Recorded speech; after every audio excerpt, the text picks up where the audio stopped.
Isang mapagpalang araw mga kaitik. Excited na ba kayo sa ating mga bagong kasapi? Paklik naman ang thumbs up at hearts dyan.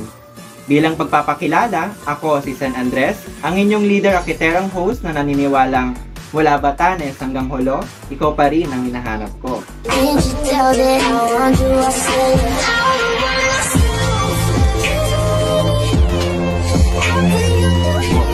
At ako naman si Misne, ang inyong gwapitong host na naniniwalang ang pananaliksik ay may 5 bahagi.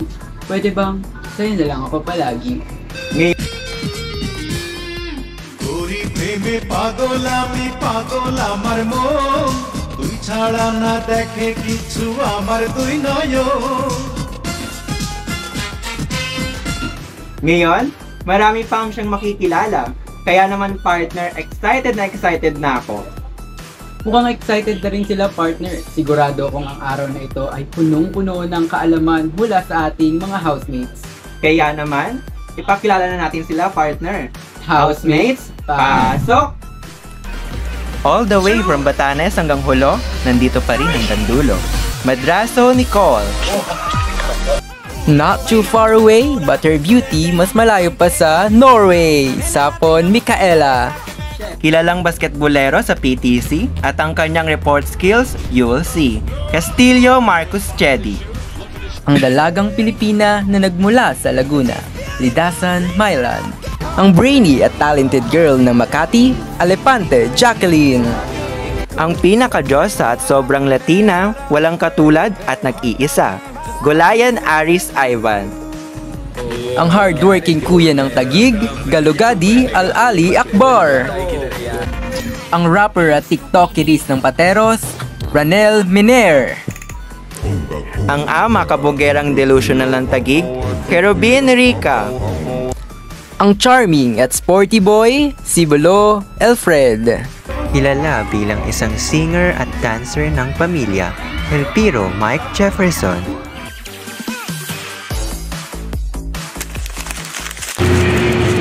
What if pansit canton lang ang bag ko sa research? Yeah, boy. What if yung groupmates na literal na pansit canton lang ang contribution sa buong research project?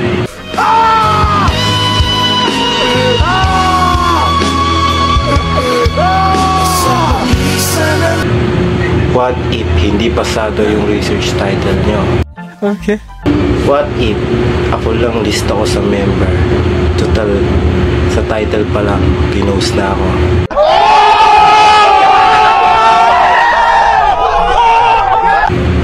Abangan ang Pinoy Head nyo. Kung hindi mo kayang mag-antay, paano na tayo?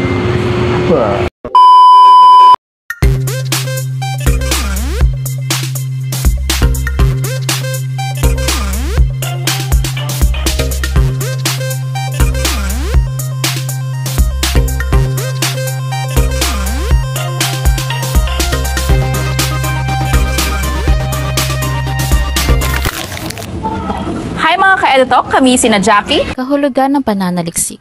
Ang pananaliksik ay isang masusing pagsisiyasat at pagsusuri sa mga ideya, konsepto, bagay, tao, issue at iba pang ibig bigyang linaw, patunayan o pasubalian.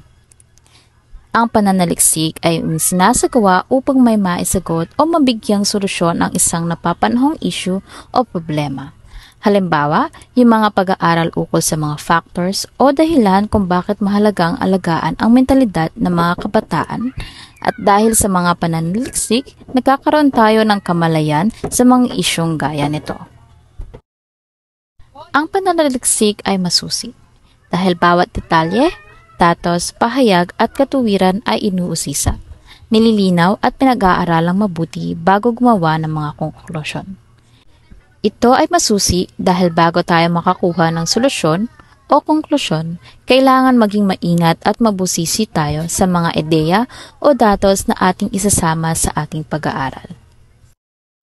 Ang pananaliksik ay isang pagsisiyasat dahil anumang pamamalagay, ideya o haka-haka ay hinahanapan ng katibayan para patunayan. Sa madaling salita, Maigi na bawat ideya o datos na nakalap ay kailangan siyasating mabuti dahil ito ay dapat masuportahan ng mga katibayan hindi lamang sa mga datos na nakalap mula sa interview o survey, pagkos ito ay masusuportahan din dapat maging sa mga iba pang mga pag-aaral. At Elred, magandang hapon sa lahat. Ako nga pala si Elred Sibulo. Mga karagdagang batayang kaalaman pa sa pananaliksik. Isa dito ay ang pag-aaral. Dahil ang mga bunga ng pagsisiyasat ay tinitimbang, tinataya at sinusuri.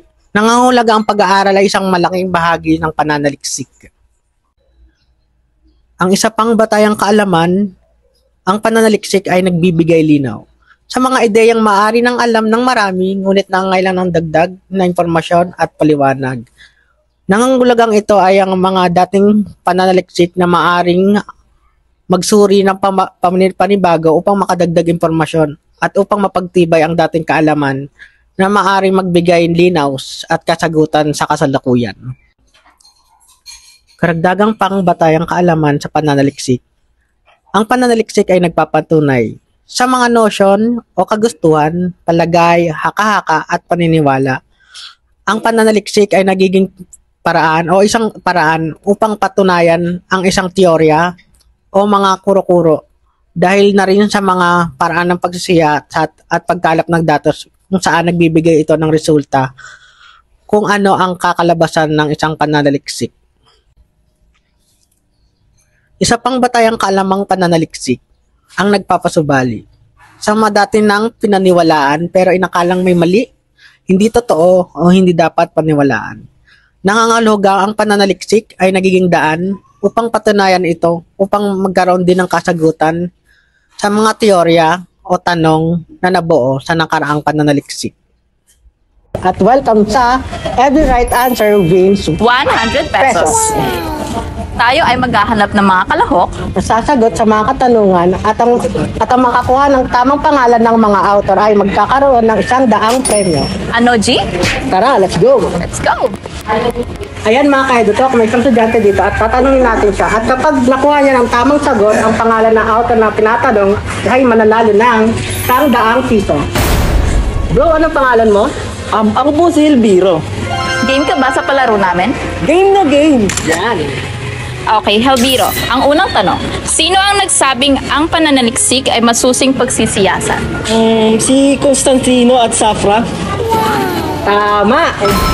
Shoutout kay Constantino at Zafra 2010. Ito, 100 piso para sa'yo. Ayon kina Constantino at Safra noong 2010, ang pananaliksik ay isang masusing pagsisiyasat at pagsusuri ng mga ideya, konsepto, bagay, tao, issue at iba pang ibigbigang linaw o patunayan o pasublian. Ayon kina Constantino at Safra, ang konseptong papel ay binubuo ng 4 na bahagi: ang rational, layunin, metodolohiya at inaasang output o resulta. Ang layunin, dito mababasa ang hangarin o tanguin ng pananaliksik base sa paksa na napili. Ang rational, ito ang bahaging nagsasaad ng kasaysayan o kung bakit napiling talakayin ang isang paksa. Ang metodolohiya, inilalahad dito ang pamamaraan na gagamitin ng isang mananaliksik sa pangangalap ng datos na gagamitin sa pananaliksik. Ang inaasang output o resulta, dito inalalahad ang inaasang kakalabasan o magiging resulta ng pananaliksik o pag-aaral. So ngayon, Helbiro, may 100 piso ka na. Gusto mo pa ba? Gustong gusto. So, para sa pangalawang katanungan. Sino ang nagsabi na ito'y proseso ng pangangalap ng datos? Sino nga ba yun? Alam ko na. Si Manuel at Miguel. Yes, tama, Manuel and Medel. Ito ang another 100 pesos. Mahusay! Ayon kina Manuel at Medel, noong 1976, masasabing ang pananaliksik ay isang proseso ng pangangalap ng mga datos o impormasyon upang malutas ang isang particular na suliranin sa isang siyentipikong pamamaraan. Ayan, Elviro, mahusay. May gusto ka ba i-shoutout? Meron po. Shoutout sa nanay at tatay ko dyan. Taglalambingan. Ayan mga ka-edotok, maghanap pa tayo ng isa at Maghahanap pa tayo ng isang kalahok para sa ating palaro. Ano? Tara? G!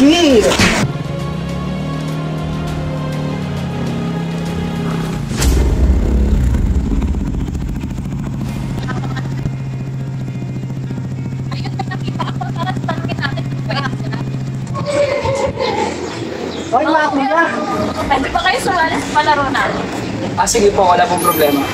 So, kada tamang sagot na nanalo kayo ng 100 pesos. Ano, G? G po. Tara, dito kayo.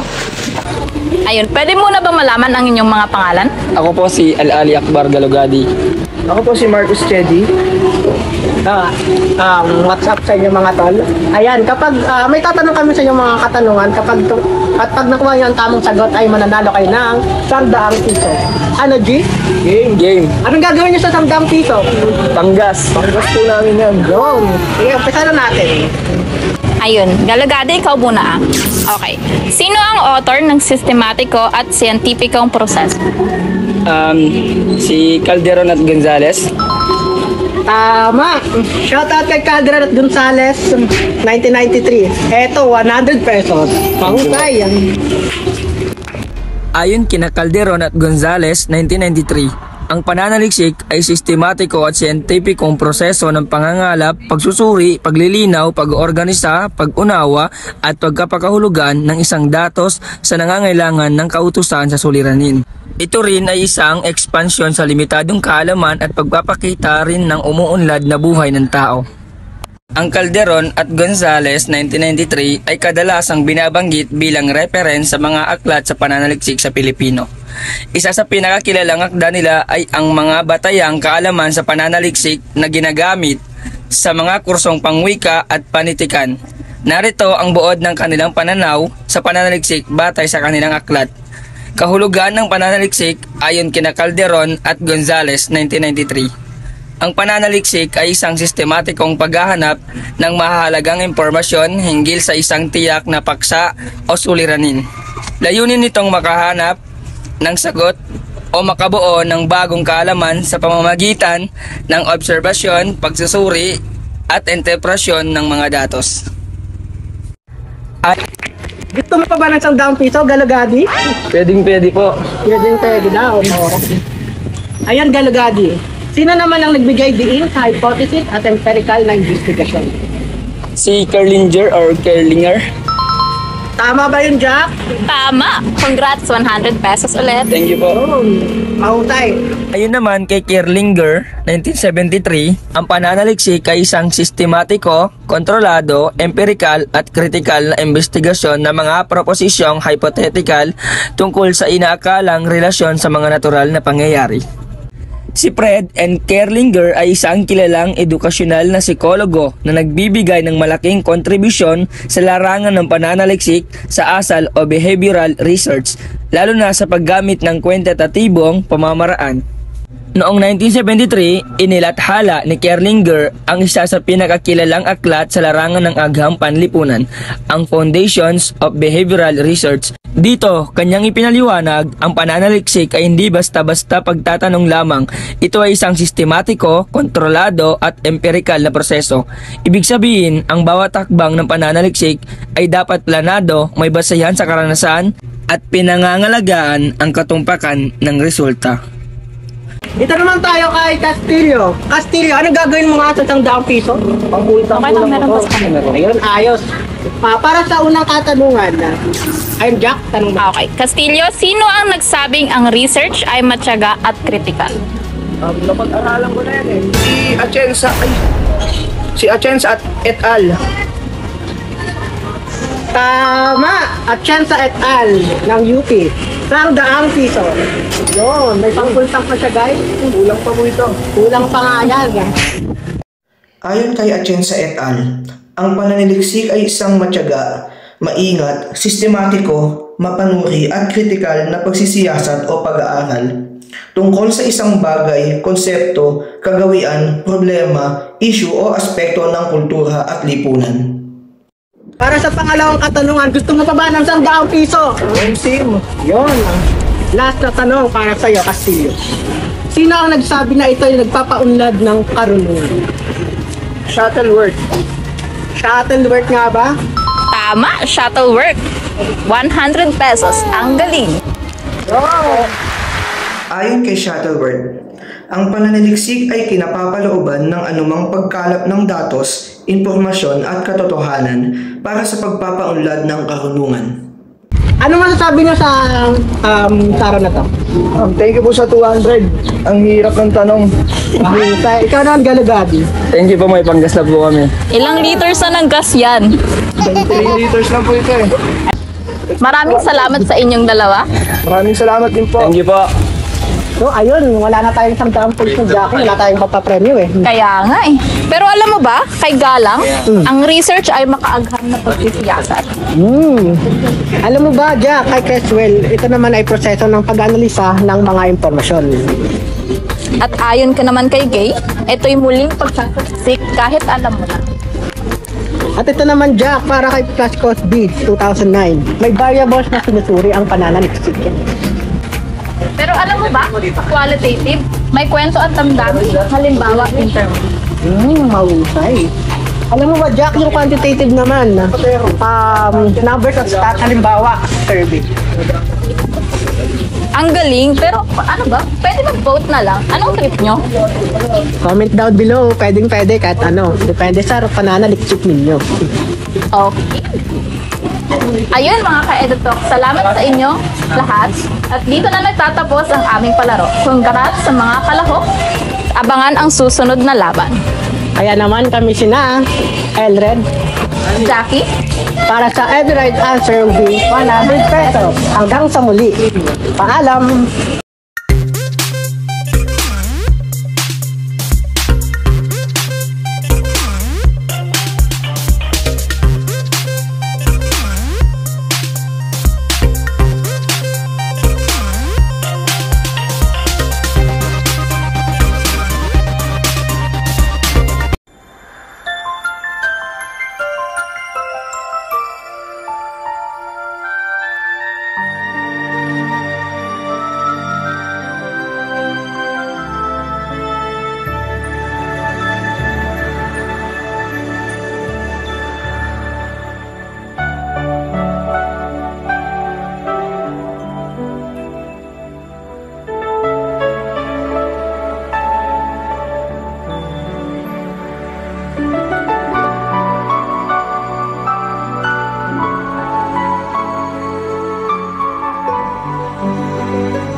Code News.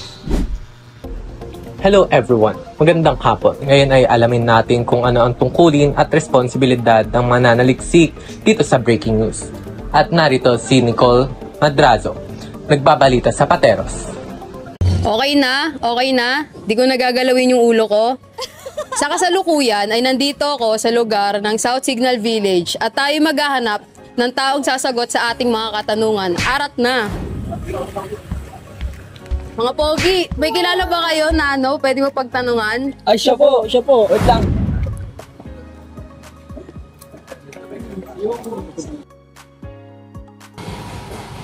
Hi sa'yo, kuya. Anong pangalan mo? Hello po. Ako po si Joseph Musni po. Taga Pateros, estudyante ng Pateros. So, yun. Pwede ka ba ma-interview? Pwede po. May mga katanungan lang ako sa'yo kasi kung ikaw ay isang mananaliksik, magbigay ka nga ng 2 tungkulin at responsibilidad. Alam ko to estudyante ako analytical at critical. Tama! At ako si Joseph Musne at kasama niyo akong tatalakayin ang... At tayo naman ay dumako sa analytical. Ang analytical na pag-iisip sa pananaliksik ay nangangahulugan ng aktibo, interpretatibo at mapanuring pagbasa at pagsusuri sa mga datos. Hindi ito simpleng pagtanggap ng impormasyon, kundi isang proseso ng pag-unawa sa mas malalim na kahulugan ng teksto o datos. Binibigyan pansin nito ang mga pahiwatig, ang mga nakagatong ideya at ang konteksto upang maunawaan ang implicit na kahulugan. Layunin nitong matukoy ang katotohanan mula sa opinyon at masuri ang kawastuhan at kasapatan sa mga impormasyon. Ang mga paraan ng pag-uulat ay ang paglahad ng konsepto, magsimula sa magpapaliwanag ng analytical na pag-iisip gamit ang inyong sariling salita. I-emphasize ang kahalagahan nito sa paggawa ng isang mahusay na pananaliksik. Pagbibigay ng halimbawa, magbigay ng konsepto, halimbawa kung paano ginagamit ang analytical na pag-iisip sa isang partikular na pananaliksik. Halimbawa sa isang pag-aaral tungkol sa epekto ng social media sa mga estudyante, ang analytical na pag-iisip ay makikita sa pagsusuri ng mga datos mula sa iba't ibang pinagmulan, katulad ng paglalakap ng datos o surveys, interview o observation. Ang pag-iinterpretasyon ng mga pattern at relasyon sa pagitan ng paggamit ng social media at academic performance, hindi lang basta isang pagbilang ng mga numero, kundi pag-unawa sa mga dahilan sa likod ng mga datos. At sunod ay ang pagtalakay sa tungkulin ng mananaliksik. I-highlight ang responsibilidad ng isang mananaliksik na gamit analytical, pagsusuri ng datos at interpretasyon. Ipakita kung paano nito tinitiyak ang kalidad at integridad ng pananaliksik. At yan ang analytical. At tayo naman ay dumako sa pagpapaliwanag ng kritikal na pag-iisip sa pananaliksik. Ang kritikal na pag-iisip ay isang intelektual at sumasalamin na proseso ng pagsusuri ng impormasyon. Ito ay higit pa sa simpleng pag-unawa. Ito ay isang uri ng proseso na pagsusuri sa kredibilidad ng pinagmulan, pagkilala sa mga posibleng bias at pagbuo sa sariling konklusyon batay sa ebidensya at pangangatwiran. Hindi basta pagtanggap ng impormasyon, kundi pagsusuri ng sa mga implikasyon, kabuluhan, pinagmulan at kaugnayan ng mga bawat ideya. At tayo naman ay lumipat sa paraan ng pag-uulat, ang pagbibigay ng kahulugan sa kritikal na pag-iisip. Ito ay ang magbigay ng maikling definisyon ng kritikal na pag-iisip sa konteksto ng inyong pananaliksik. I-highlight ang mga kahalagahan nito sa pag-aanalisa ng datos. At sunod ay ang pagsusuri ng pinagmulan. Pinagmulan ay talakayin ang mga pinagmulan ng inyong datos, siriin ang mga kredibilidad at ang mga potensyal na limitasyon ng bawat pinagmulan. Paliwanag kung paano mo napili ang mga pinagmulan at kung bakit angkop ang mga ito sa iyong pananaliksik. Sunod ay ang pagkilala at pagbawas sa bias. I-diskusyon ang mga potensyal na bias na maaring makaapekto sa inyong datos o konklusyon. Paliwanag kung paano mo kinikilala at tinutugunan ang mga bias na ito sa iyong pag-aaral. At sunod ay ang mga alternatibong interpretasyon. Ito ay ipakita ang iyong kakayahang magbigay ng iba't ibang interpretasyon sa iyong mga natuklasan. Ipaliwanag kung bakit mo pinili ang iyong partikular na interpretasyon at kung paano sumusuporta sa iyong mga argumento. At yan ang kumakatawan sa kritikal.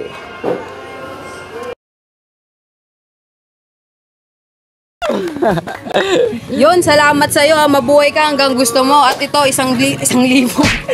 Ala. 1,000 para sa'yo. Wow, thank you po. Shoutout po sa mga taga-Pateros. Yan, so may dalawa pa akong hahanapin na i-interviewin ngayong araw na to. Nasaan na ba kayo? Dalawa na lang. Uy, sakto. Kayong dalawa na lang. Sige, ano ba Pwede ba kayo ma-interview? Ano magagawa namin? O, sige na. Siyempre, nila ko na kayo. So, dito kayong dalawa. Kamusta muna kayo? Okay lang. Wow. Ikaw, kamusta ka? Parang ang saya mo. Yes, pwede na. Dapat lang. So, ngayon, Pwede ko ba yung interviewin tungkol sa isang mananaliksik lang? Sige, pwede. So yun, simulan na natin. So kung ikaw ay isang mananaliksik o kung kayo, syempre dalawa kayo, alangan ikaw lang. Tama. Kung kayong dalawa ay isang mananaliksik, ano ang tungkulin at responsibilidad nyo? Magbigay ka ng isa. Parang siya muna dapat mauuna. Sige, ikaw muna, ladies first. Matapat. Mahalaga ang pagiging matapat sa pananaliksik dahil ito ang pundasyon ng kaalaman na mapagkakatiwalaan at magagamit sa paggawa ng matalinong desisyon. Ang katapatan ay nagsisiguro ng mga resulta na walang kinikilingan at etikal. Ito rin ay pagrespeto sa mga pinagmulan ng impormasyon at pag-iwas sa plagiarism. Ang pagiging matapat ay susi sa kredibilidad ng mananaliksik at tiwala ng publiko sa pananaliksik. Sa madaling salita, ang pagiging matapat sa pananaliksik ay mahalaga para sa integridad ng akademya, pag-unlad ng kaalaman, etikal na pananagutan, pag-iwas sa plagiarism, at pagbuo ng tiwala. Ito rin ay isang mahalagang aspeto ng anumang pananaliksik na dapat nating pahalagan at sundin. Matapat sa kanya, ikaw? Sa akin, sistematiko. Magandang hapon sa ating lahat. Muli ako si San Andres J. Siber at ito ang tungkulin at responsibilidad ng isang mananaliksik. Ang isa sa responsibilidad at tungkulin ng isang mananaliksik ay ang pagiging sistematiko.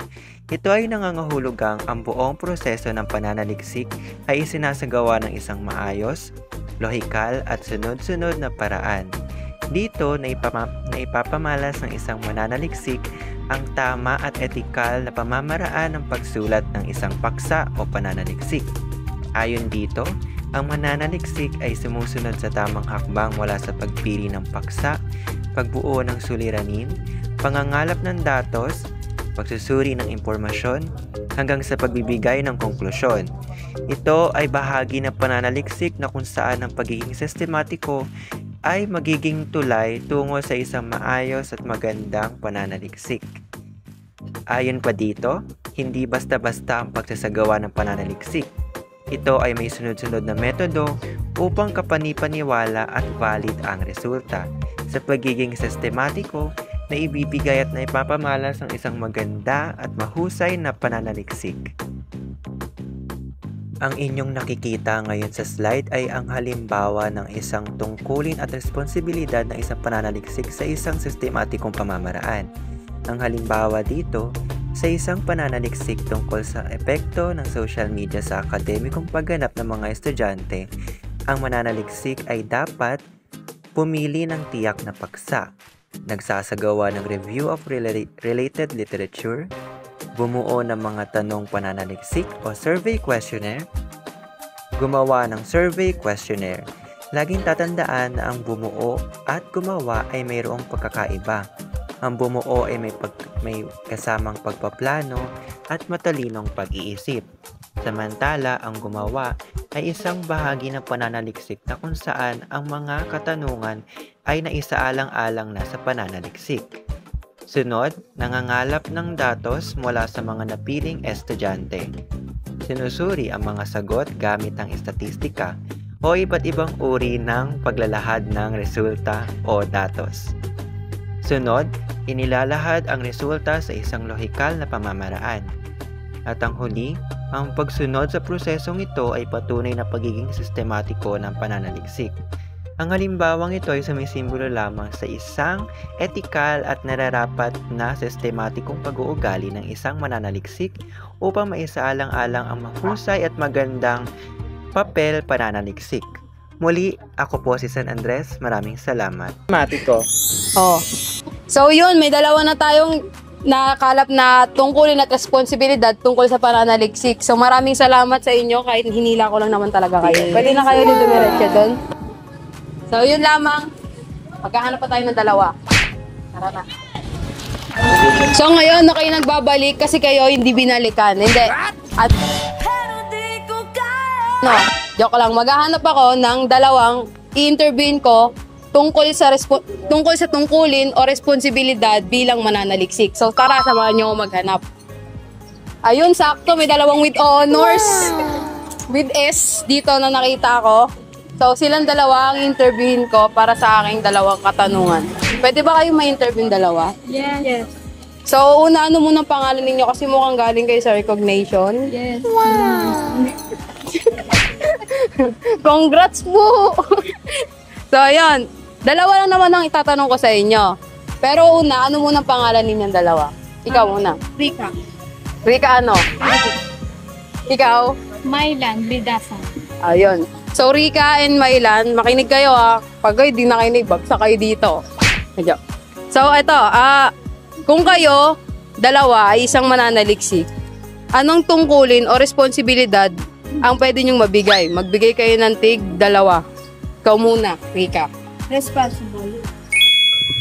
Ang responsable ay tumutukoy sa pananagutan ng mananaliksik sa kanyang mga aksyon at desisyon sa buong proseso ng pananaliksik. Kasama rito ang pagsunod sa mga ethical na alintuntunin, pagprotekta sa mga kalahok sa pag-aaral, at pag-iwas sa anumang uri ng panloloko o pandaraya. Ang isang responsableng mananaliksik ay nag-iisip ng mga posibleng epekto ng kanyang pag-aaral sa lipunan at kapaligiran.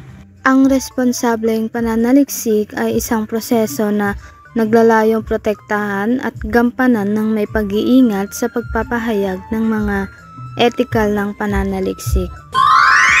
Tama. Ikaw naman. Matyaga and maparaan. Yun. Magandang hapon sa inyong lahat. Ako po si Mylan Lidasan. So ano nga ba ang matyaga at maparaan? Matyaga sa paghahanap ng mga datos mula sa iba't ibang mapagkukunan, maging ito'y sa aklatan, opisina, institusyon, sa tao, media at maging sa internet. Ang mananaliksik ay nangangailangan ng oras, pagsisikap at dedikasyon. Ang pagiging matyaga ay kailangan sa pananaliksik dahil madalas na nagdudulot ito ng mga hamon at pagkabigo. Ang pagtsatsaga ay mahalaga para sa pagtatagumpay sa mga balakid na ito at pagpapatuloy sa paggawa. Halimbawa, ang pagsulat ng isang akademikong papel ay isang proseso na nangangailangan ng maraming pagsusulat, pagrerebisa at pag-i-edit. Ang mananaliksik ay kailangan maging matyaga sa pagpapabuti ng kanyang sulatin.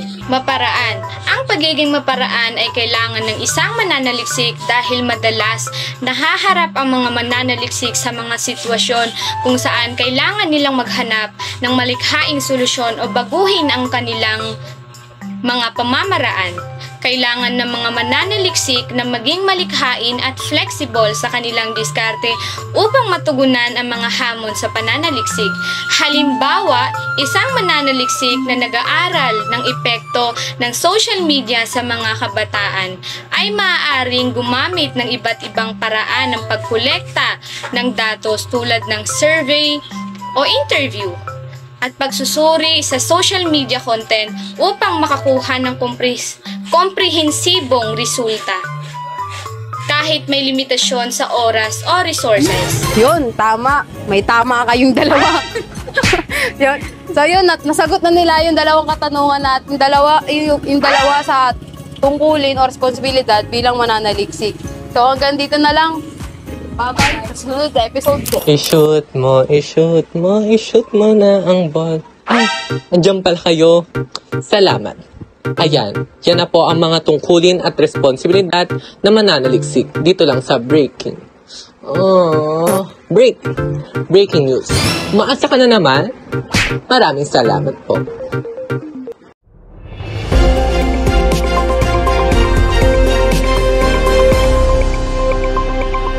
Code News. Ang programang ito ay rated LPG. Labis na patnubay at gabay ng magulang ang kailangan. Maaaring makapaminsala pag napabayaan habang nagluluto ng sinigang, adobo, batchoy, okoy, ginataan. Ilayo sa mga bata na hindi mapaglaruan.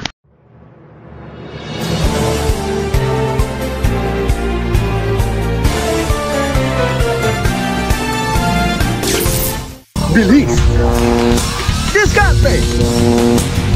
Talas ng isip!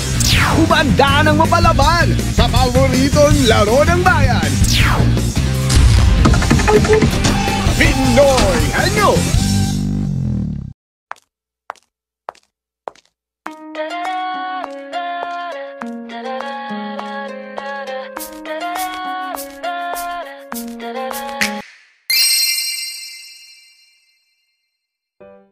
Magandang araw sa inyo lahat. Ako si Aris Ivan Golay. At ako naman si Marlon Lidasan. Welcome sa pinakamasayang laro ng Pinoy Henyo!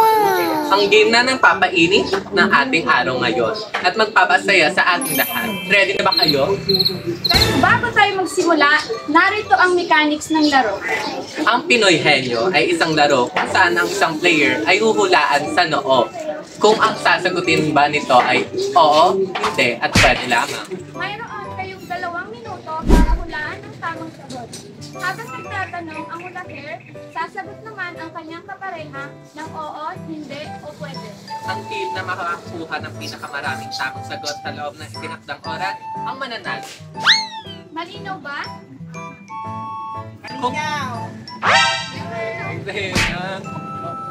Kung ganon, tawagin na natin ang mga maglalaro. Team Sheba! Tao. Hindi. Hayop. Hindi. Hayop ka. Hindi.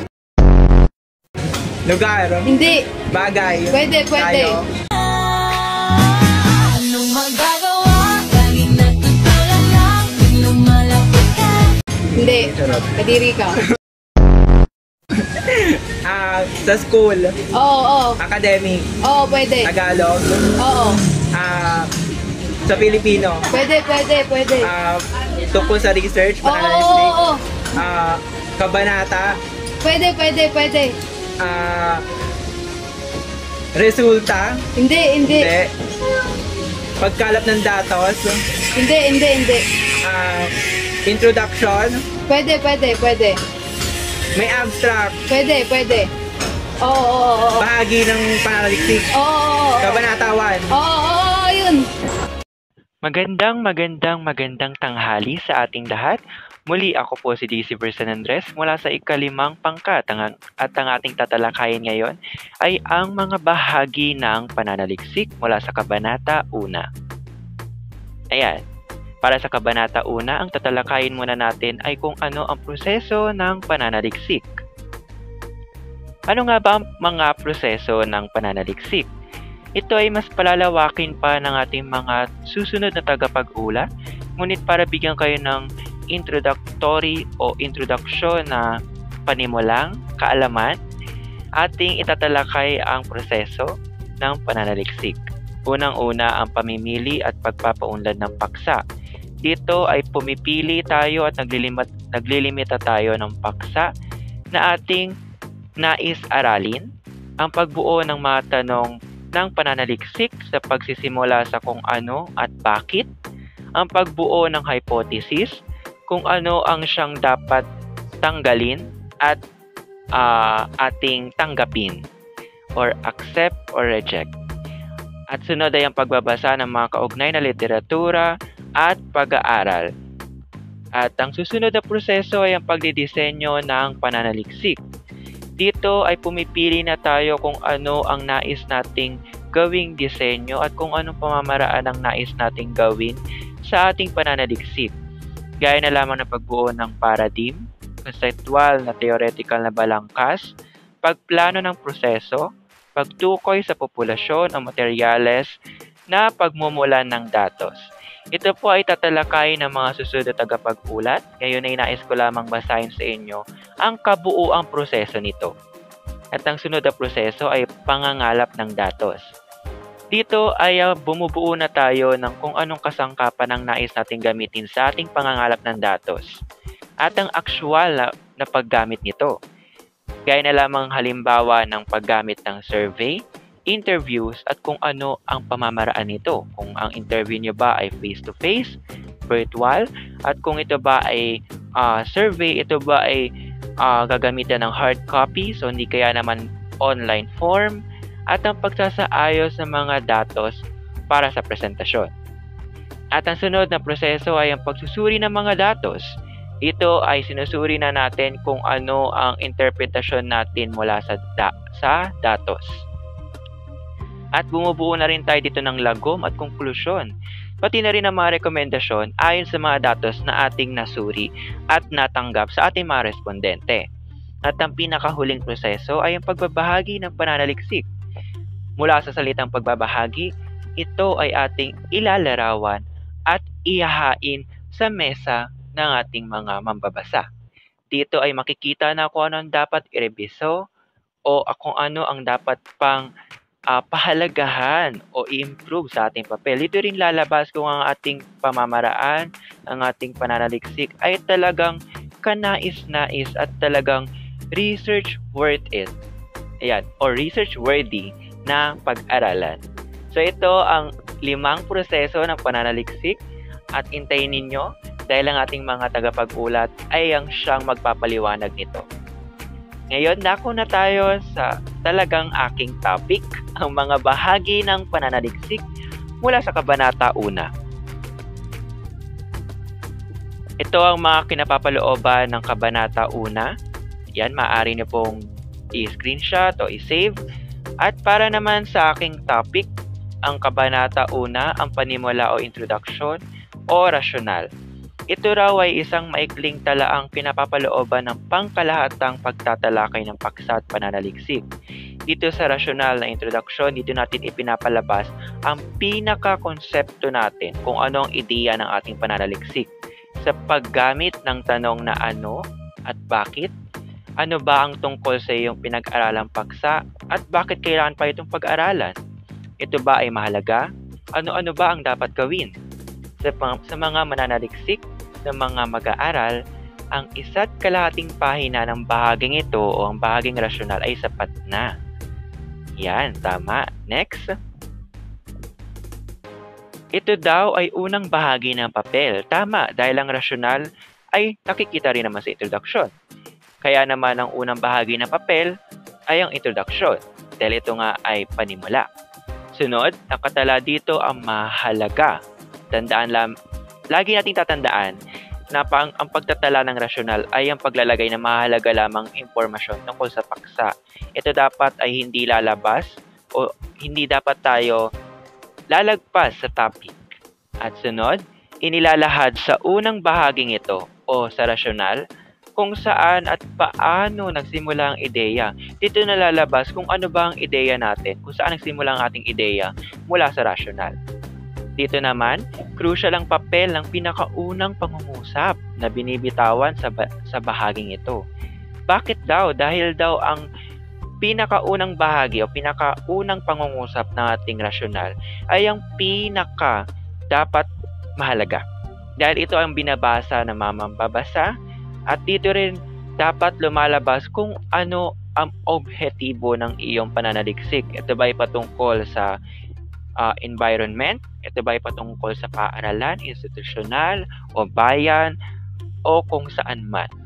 Laging siguraduhing mababanggit ang mga naunang pag-aaral na may kaugnayan sa paksa at para malaman na ang pananaliksik na ito ay feasible. Ano nga bang halimbawa nito? Ayan. Ang halimbawa nito, hindi natin siya babasahin, ngunit maaari niyo pong i-screenshot. Ayan. Ang halimbawa ay ang pinaka-topic o paksa natin ay social media.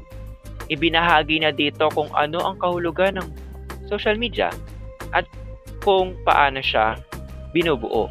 Ayan, nilalarawan niya rin dito ang mga positibo at negatibong dulot ng social media, which is ang pinaka-negative dito o ang pinaka-masama dito sa social media ay ang addiction ng mga estudyante.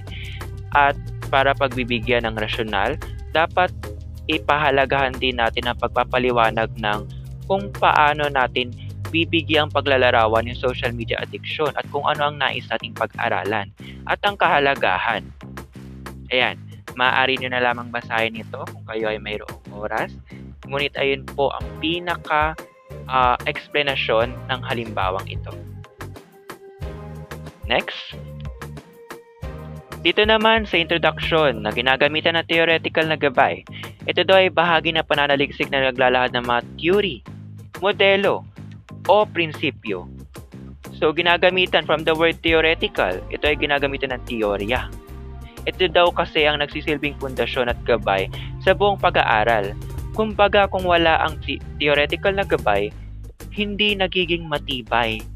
Parang sa isang bahay, kung wala tayong gabay, hindi rin nagiging matibay ang isang tahanan o bahay. Diba? So, dito daw, umiiral yung teorya na isinasagawa ng pananaliksik at kung paano ito tumutulong sa pag-unawa at sa pagsusuri ng mga datos. Kaya ito pinipili yung teoryang ito na may kaugnayan sa paksa upang magkaroon ng mas malalim na pag-unawa.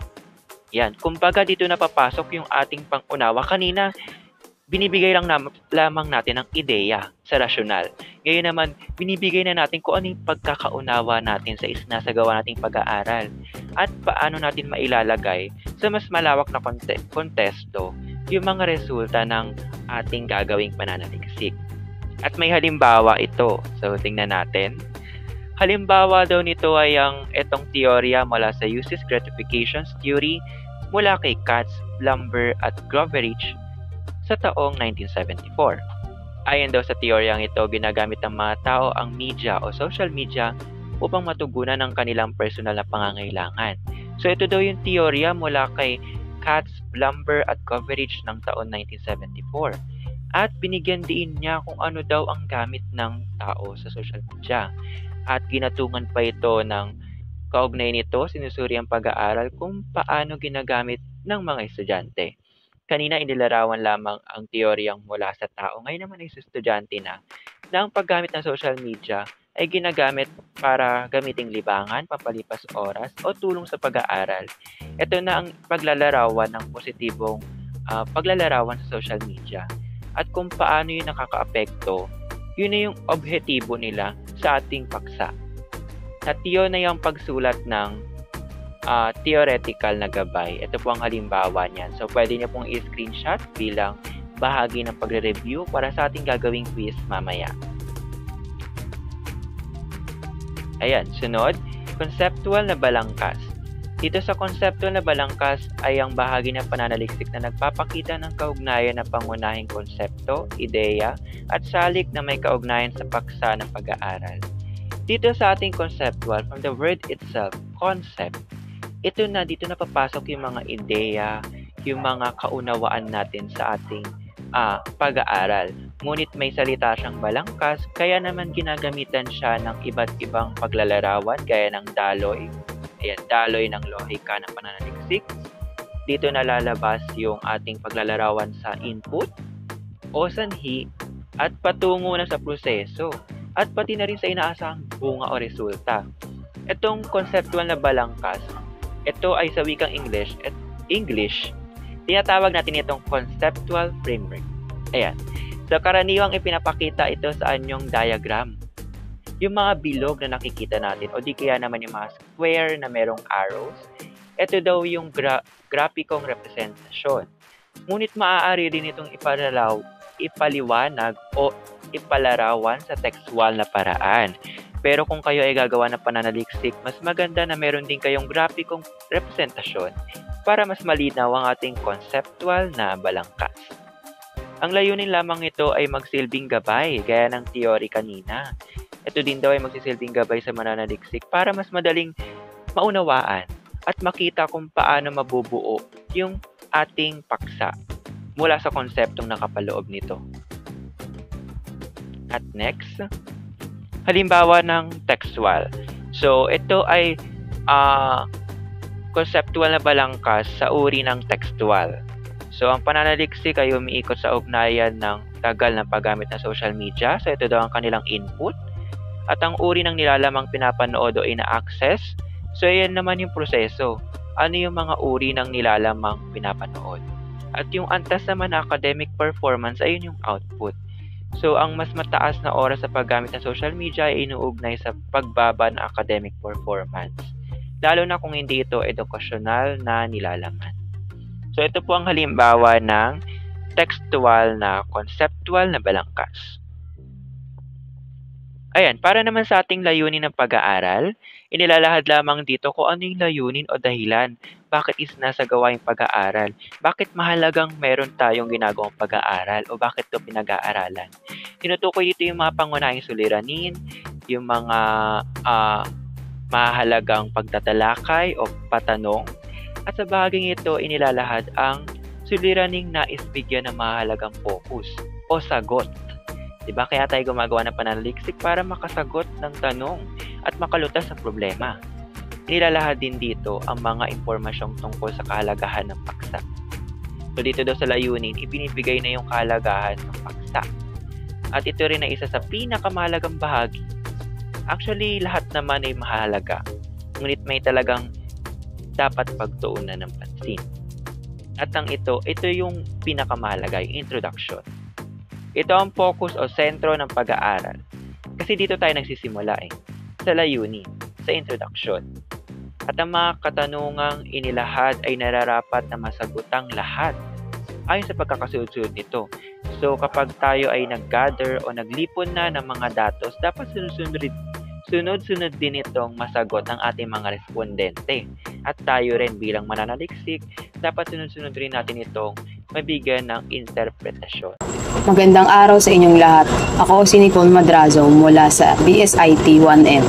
Ang magpapatuloy na pag-uulat tungkol sa mga bahagi na mayroon ng Kabanata 1. Ang ikalawang bahagi na mayroon ng Kabanata 1 ay ang layunin ng pag-aaral o paglalahad ng suliranin. Sa layunin ng pag-aaral o paglalahad ng suliranin ay may dalawang bahagi. Ang unang bahagi nito ay ang anyong patanong o question form. Dito ginagamitan ng tanong na ano o paano. Halimbawa na patanong nito ay ang unang patanong na ano ang epekto ng paggamit ng social media sa academic performance ng mga senior high school students. Ang ikalawang patanong ay gaano kadalas ginagamit ng mga mag-aaral ang social media sa loob ng isang araw. Ang ikalawang bahagi naman na mayroon ng layunin na pag-aaral o paglalahad ng suliranin ay ang anyong papaksa o topical form. Ang anyong ito ay mas ginagamit sa mga pangkalakalang pananaliksik na nasa halip na tawaging paglalahad ng suliranin, pinapalitan nito ng katagang mga layunin ng pag-aaral. Ang halimbawang pamagat ng pananaliksik ay ang ebalwasyon sa kasapatan ng serbisyong inilaan ng food delivery apps sa panahon ng pandemya. Ang mga layunin pag-aaral nito ay mayroong 4. Unang layunin ng pag-aaral ay ang mailahad ang antas ng kasiyahan ng mga gumagamit sa mga serbisyong inihahatid ng mga food delivery apps tulad ng GrabFood at Foodpanda. Ang ikalawang layunin naman ng pag-aaral ay ang masuri ng mga salik na nakakaapekto sa desisyon ng mga consumer sa pagpili ng food delivery app. Ang ikatlong layunin naman ng pag-aaral ay ang matukoy ang mga karaniwang reklamo at suwestyon ng mga customer sa panahon ng pandemya. Ang ikaapat naman na layunin ng pag-aaral ay ang makapagbigay ng mga rekomendasyon upang mapabuti ang serbisyo ng mga food delivery platforms batay sa feedback ng mga gumagamit. Ang ikatlong bahagi naman na mayroon ang Kabanata 1 ay ang kahalagahan ng pag-aaral. Nilalahad dito ang significance ng pagsasagawa ng mga pananaliksik ng paksa ng pag-aaral. Inilalahad din dito kung sino ang makikinabang ng nasabing pag-aaral.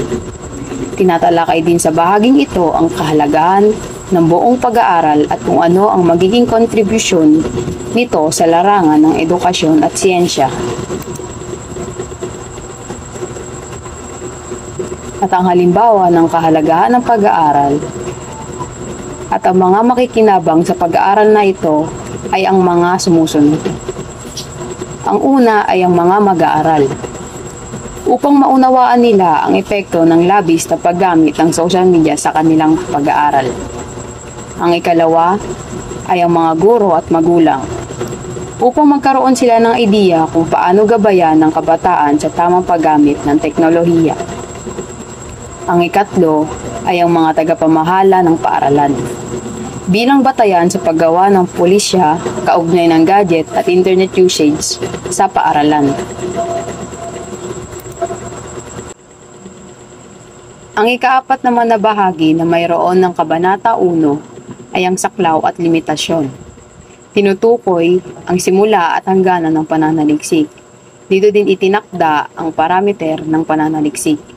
Ipinapakita din dito ang lawak ng angkop na ginagawang pag-aaral. Nagtataglay din ito ng 2 talata. Ang unang talata ay naglalaman ng saklaw na pag-aaral, habang ang ikalawang talata ay tumutukoy naman sa limitasyon ng pananaliksik. Tinatalakay ang bahaging ito ng pananaliksik ang maaaring sasaklawin ng pag-aaral. Ipinapakita din sa bahaging ito ang lawak ng sangkop na ginagawang pag-aaral.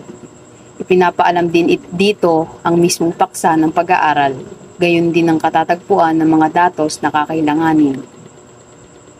Naglalaman ang bahaging ito ng tiyak na bilang ng mga kasangkot sa pag-aaral, tiyak na lugar at ang hangganan ng paksang tatalakayin, pati na ang mga tiyak na panahon sakop ng pag-aaral. Ang halimbawa ng saklaw ng limitasyon ay ang pag-aaral na sinasagawa sa 5 seksyon ng grade 12 students sa isang pampublikong paaralan sa Maynila sa taong panuruan 2024-2025. Saklaw nito ang oras ng paggamit ng social media, uri ng content na ina-access at academic performance base sa average grade. Hindi kasama sa pananaliksik ang mga estudyanteng nasa ibang baitang at ang mga iba pang aspeto ng kanilang buhay, gaya ng mental health o family background. Ang ika-5 bahagi naman na mayroon ng Kabanata 1 ay ang definisyon ng mga terminolohiya. Inililista rito ang mga salitang ginagamit sa pag-aaral. Tanging mga katawagan, salita o parilang may espesyal na gamit o natatanging kahulugan sa pag-aaral ang bibigyan ng definisyon. Ang pagbibigay ng kahulugan ay may 2 paraan.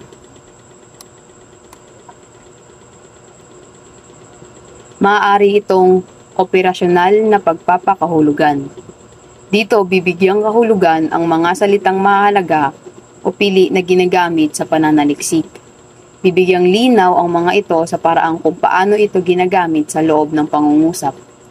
Ang ikalawa ay ang conceptual na pagpapakahulugan. Ito ay ang standard na kahulugan na matatagpuan sa mga diksyonaryo. Ito ay isang akademiko at universal na kahulugan ng salita na nauunawaan ng maraming tao.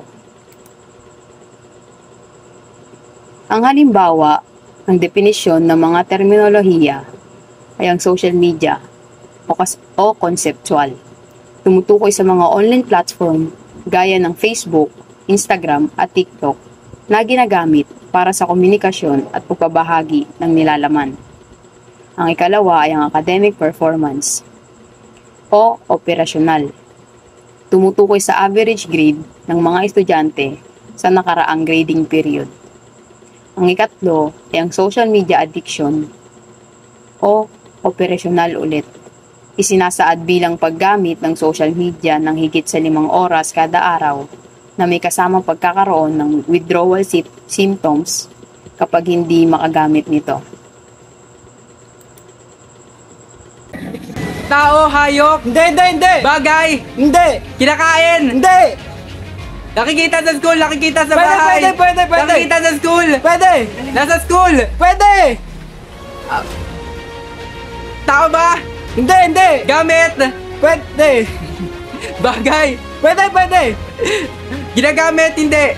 Ginagamit. Pwede. Ginagamit ng teacher. Pwede. Ginagamit din ng estudyante. Pwede. Lokal, ginagamit sa pag-aaral. Pwede. Lokal na pag-aaral. Oo. Pananaliksik. Oo. Nasa mga kabanata. Oo. Kabanata 1, Kabanata 2, Kabanata 3, Kabanata 2, Kabanata 2. Oo. Theoretical. Oo. Hindi. Okay. Mga bahagi ng pananaliksik at tayo naman ay umako sa Kabanata 2. Ang mga kaugnay na literatura at pag-aaral ay mayroon lamang ginagamit o limitasyon. 5 o hanggang 10 taon lamang ang nakalipas mula sa mga mapagkakatiwalaang manunulat. Ang mananaliksik ay humahabi ng kwento mula sa kanyang mga nabasa hingid sa paksa. Ang mga literatura at mga pag-aaral ay thematic. Ang isang thesis ay naglalaman ng 15 to 25 na sanggunian. At ipakita ito naman ang nilalaman ng Kabanata 2, ang banyagang literatura, lokal na literatura, banyagang pag-aaral at lokal na pag-aaral. At atin ang talakayin ang mga nilalaman ng Kabanata 2. Ang literatura, makikita sa bahaging ito ang mga ideya sa nakalap mula sa mga aklat, dokumento, artikulo at iba pang sangguniang gawa ng taong mula sa ibang bansa. Lokal na literatura, makikita sa bahaging ito ang mga ideya na nakalap mula sa mga aklat, dokumento, artikulo at iba pang sangguniang gawa o matatagpuan sa Pilipinas. Nagang pag-aaral, makikita sa bahaging ito ang mga detalye na nakalap mula sa mga thesis o disertasyong isinasagawa ng isang dayuhan. Lokal na pag-aaral, makikita sa bahaging ito ang mga detalye na nakalap mula sa mga thesis o disertasyong na matatagpuan sa Pilipinas. Programming? Hindi. Science? Hindi. Math? Hindi. Pananaliksik? Part sa pananaliksik? Pwede. Abstract? Pwede. Methodology? Kabanata 5? Hindi. Results and recommendations? Hindi. Kabanata 2? Hindi. Kabanata 3? Mga bahagi ng pananaliksik at narito ang Kabanata 3. At ito naman ang mga nilalaman ng Kabanata 3. Disenyo ng pananaliksik, pamamaraan ng pagpili ng respondente, instrumento ng pananaliksik, pamamaraan ng pagkalap ng datos, komputasyon, estadistika. Disenyo ng pananaliksik. Dito tinatalakay ang uri ng pananaliksik na ginamit, tulad ng deskriptibo, eksperimento, kwantitatibo, o kwalitatibo. Nakasaad din kung paano ito angkop sa layunin ng pag-aaral. Respondente. Tinutukoy ang mga respondente ng survey, kung ilan sila at paano at bakit sila napili. Sila ang sasagot sa survey o talatanungan. Instrumento ng pananaliksik. Ang mananaliksik ay gumagamit ng talatanungan o survey questionnaire bilang pangunahing instrumento sa pagkalap ng mga datos na magagamit sa pag-aaral. Ang talatanungan ay nahati sa 2 pangkat, ang profile at ang survey ukol sa paksang pinag-aaralan. Ang bahaging ito ay mahalaga dahil pinapakita nito kung paano nakalap ang mga datos na ginamit sa pananaliksik. Pamamaraan ng pagkalap ng datos. Ang mananaliksik ang mismong kumalap ng mga impormasyon upang lubos na maunawaan ang mga saklaw at mga posibilidad sa pag-aaral upang matiyak ang kalidad ng ipipresentang datos. Dito, inilalarawan kung paano tiniyak ng mananaliksik ang kalidad ng datos na nakalap upang lubos na maunawaan ang saklaw at posibilidad ng pag-aaral. Mahalaga ito upang masiguro ang bisa at kredibilidad ng mga resulta ng pananaliksik. Komputasyong estadistika. Ang nakalap na datos ay susuriin upang mapadali ang pagtataya rito. Inilalahad sa bahaging ito ang ginamit na formula sa pag-compute ng mga nakalap na datos.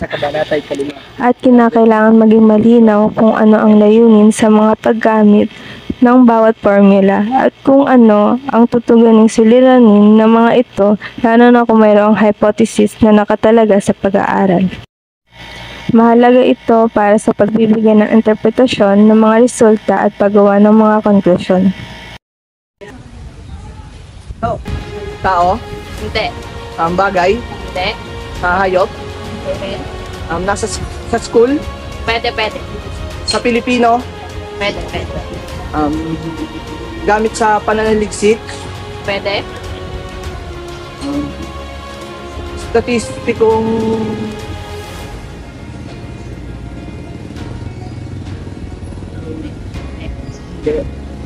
Nasa kabanata 1?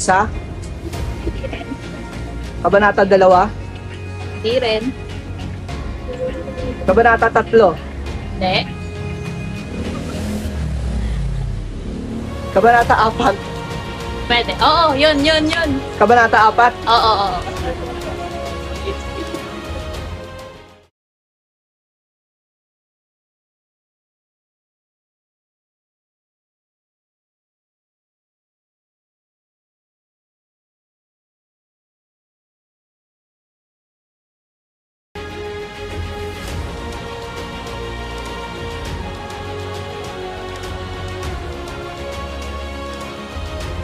Tao? Hindi. Bagay? Hindi. Hayop? Hindi.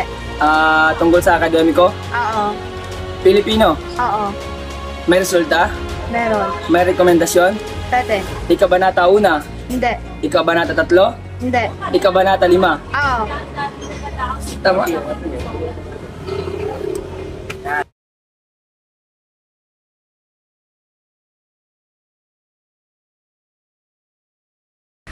Ako po si Al-Ali Akbar Sigalugadi mula sa BSIT 1M at ngayon ay tatalakay naman natin ang lagom.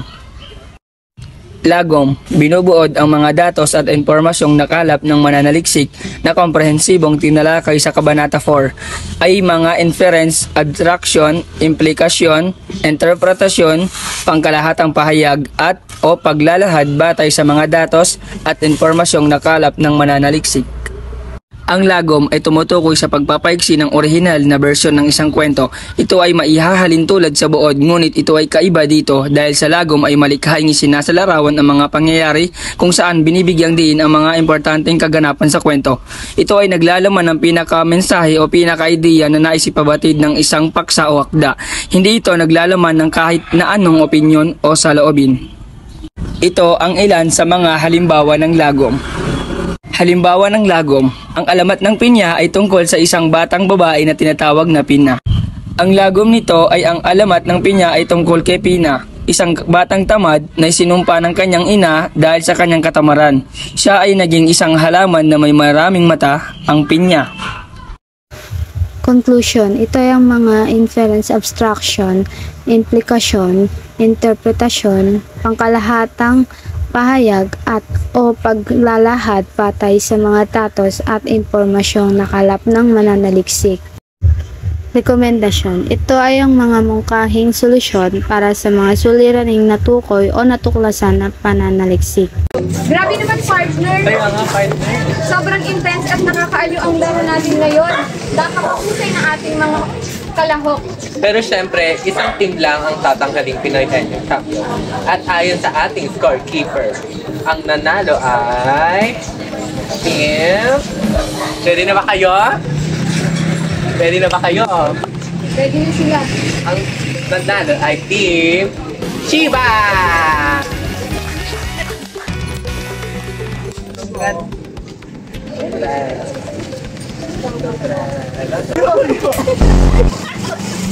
Congratulations, Shiba. Start for Shibulian Bakla. Walang pakan naman natin sila.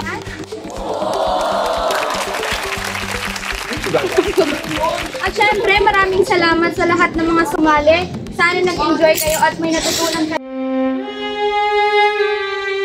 patungkol sa pananaliksik. Hanggang sa susunod na lamang, ito ang Pinoy Henyo Game. Ito ang inyong host na nagsasabi. Henyo Game na Game. Maraming salamat po. Bilis! Diskarte! Talas ng isip! Humanda ng mapalaban sa paboritong laro ng bayan!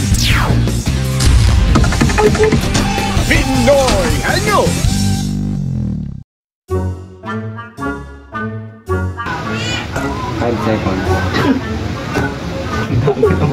Ngayon ay alamin natin kung ano ang tungkulin at responsibilidad ng mananalig. Ulit na...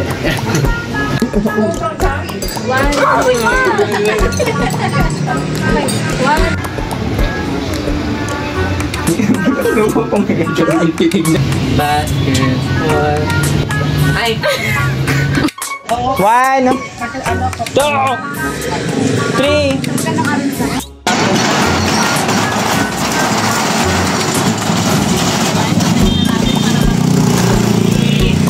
Big na perfect na Milo.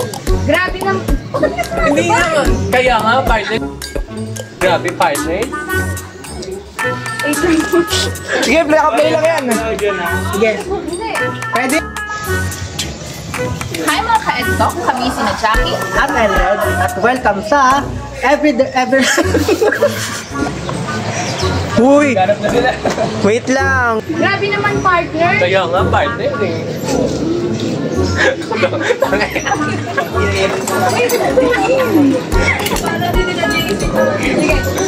So may